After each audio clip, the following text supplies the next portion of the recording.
मेरा हो मन स्वदेशी, मेरा हो तन स्वदेशी, मर जाऊं तो भी मेरा होवे कफन स्वदेशी। के बाद पान खाते हैं चूना मिलाकर, वो जिंदगी भर वात के रोगी होंगे नहीं। माने चूना वो बोलते हैं सबसे बेहतरीन वातनाशक औषधि है। मेथी का दाना तो है ही, चूना उससे थोड़ा 1 डिग्री ऊपर है।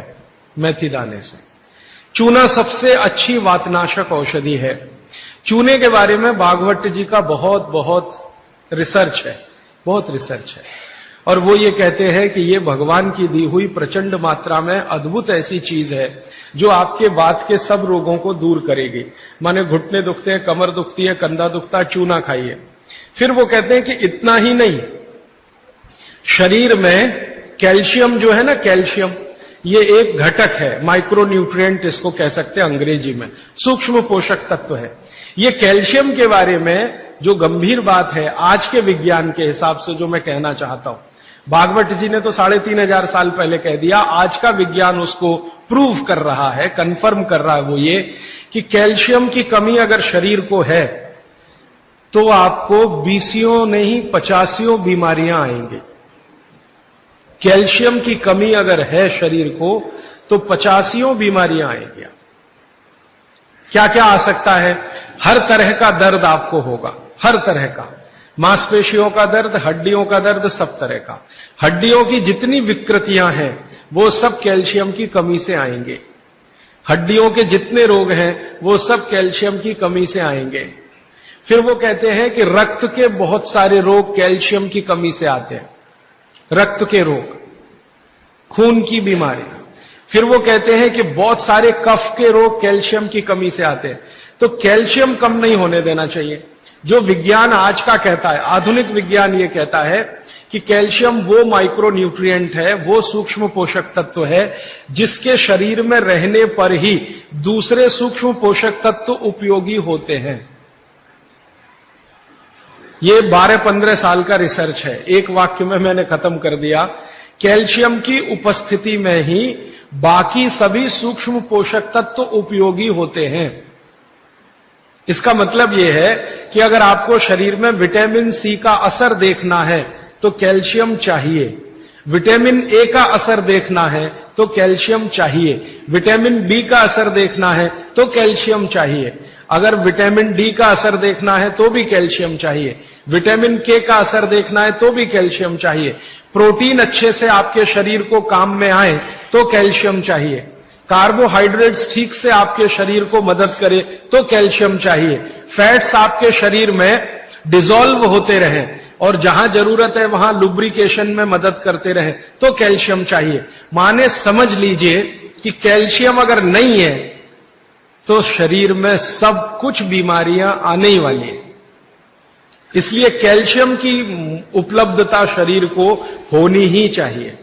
अब इसके बारे में भागवत जी कहते हैं, आधुनिक विज्ञान ने अभी प्रूव किया, भागवत जी पहले ही कह गए कि हमारे शरीर की 40 वर्ष की उम्र तक, 40 से 45 वर्ष की उम्र तक जो कुछ भी हम खा रहे हैं इसी में से हमको कैल्शियम मिलता रहता है।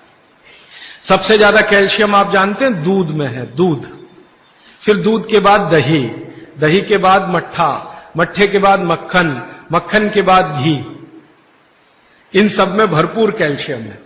फिर आपने खाया संतरा, मौसम्मी, नारंगी, अंगूर, द्राक्ष, जो भी खट्टे फल, आम वगैरह वगैरह, सब में कैल्शियम भरपूर मात्रा में है। फिर सबसे ज्यादा कैल्शियम फलों में माना जाता केले में है।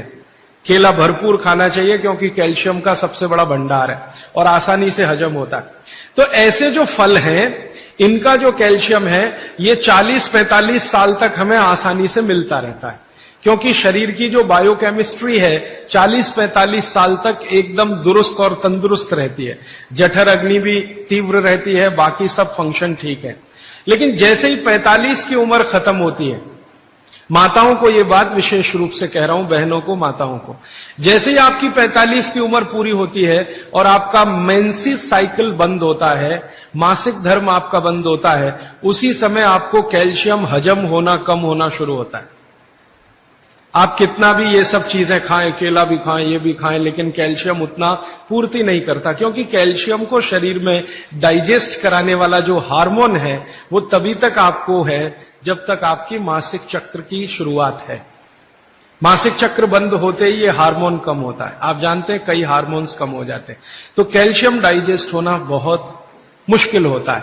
तब आपको जरूरत पड़ती है कि बाहर से कैल्शियम लें। इसलिए सब माताएं इस बात को ध्यान दें और इसको गांठ बांध लें कि 45 की उम्र होते ही चूना खाएं, क्योंकि अतिरिक्त बाहर से कैल्शियम उसी से मिलेगा।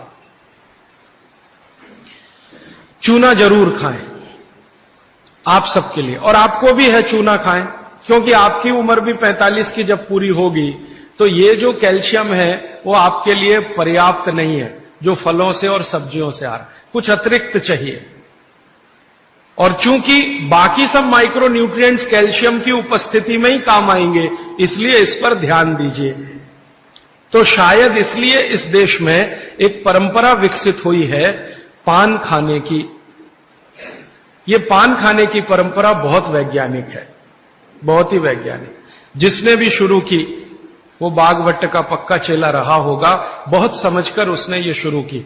और ये अद्भुत है। अद्भुत मैं इसलिए कह रहा हूं कि भारत की सब जातियों में उत्तर से दक्षिण, पूरब से पश्चिम ये परंपरा है।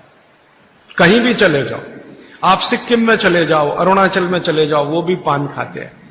और आप धुर दक्षिण में आ जाओ तो यहां भी है, उत्तर में चले जाओ, कहीं भी चले जाओ। तो ये पान खाना भारतीय सभ्यता का एक बहुत महत्वपूर्ण अंग है जो स्वास्थ्य से जुड़ा हुआ है। बस ध्यान इतना ही रखिए कि पान जो है चूने का ही खाना है। पान जो है चूने का ही खाना है। पान कभी भी कत्थे वाला ना खाएं, क्योंकि कत्था आपके लिए उतना उपयोगी नहीं है। कत्था स्वाद के लिए आप उपयोग करते हैं, चूना औषधि के लिए उपयोग करते हैं।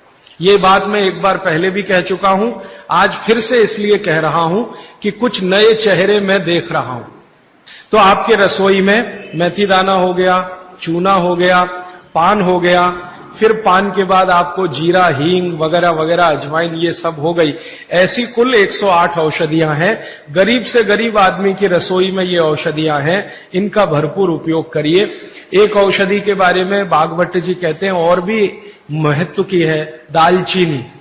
दालचीनी के बारे में बागवट जी कह रहे हैं कि वायु के जितने भी प्रकोप हैं, जैसे दमा, अस्थमा, ये वायु की बीमारियां, अस्थमा, दमा, वात की बीमारियां वायु की, तो इनको खत्म करने में या समाप्त करने में या इन बीमारियों को ठीक करने में बड़ी मदद करता है दालचीनी। और दालचीनी के बारे में बागवट जी कहते हैं कि ये दमा, अस्थमा, इनको तो खत्म करेगा ही, वात के सब रोगों को खत्म करेगा, कफ के रोगों को भी खत्म करता है। कफ के रोग आप समझते हैं, खांसी है, सर्दी है, जुकाम है, मोटापा है, वजन बढ़ना, ये सब कफ के रोग हैं। तो इनमें भी दमा जैसी बीमारियों जितना असर है दमा पे, उतना ही इस पर भी है, कफ की। तो दालचीनी का भी उपयोग आप कर सकते हैं आपकी बीमारी के हिसाब से। दालचीनी आप सब जानते हैं, आसानी से आपको पहचान में भी आती है। बस उसका उपयोग करते समय ध्यान रखें कि ये ज्यादा उपयोगी है पाउडर के रूप में। कई बार मैंने देखा है भोजन बनाते समय हम दालचीनी का पत्ता डाल देते हैं या उसकी वो जो छाल जैसी है वो डाल, वो उतना उपयोग नहीं आता जितना पाउडर करके वो उपयोग में आता है। और दालचीनी के बारे में बागवट जी कहते हैं कि इसको अगर उपयोग कर रहे हैं तो आप गुड़ के साथ इसको खूब घिसिए, रगड़िए, ऐसे ऐसे ऐसे ऐसे खूब अच्छे से गुड़ मिले, फिर खाइए, फिर पीछे से थोड़ा गर्म पानी पीजिए, अद्भुत परिणाम। और अगर आप शहद ले सकते हैं तो शहद के साथ तो इसका मर्दन, मर्दन एक शब्द उन्होंने इस्तेमाल किया, मर्दन माने घिसना, रगड़ना। तो वो कहते हैं कि खूब रगड़ करके, मर्दन करके शहद में ऐसे ऐसे ऐसे ऐसे 5-7 मिनट, फिर चाटिए और थोड़ा हल्का गुनगुना पानी पीजिए, तो आपके शरीर के कम से कम तो 50 रोग ये अकेला दालचीनी खत्म कर देगा, कम से कम 50। कफ के रोग और वात के रोग, तो ऐसी बहुत सारी चीजें अपने रसोई में है।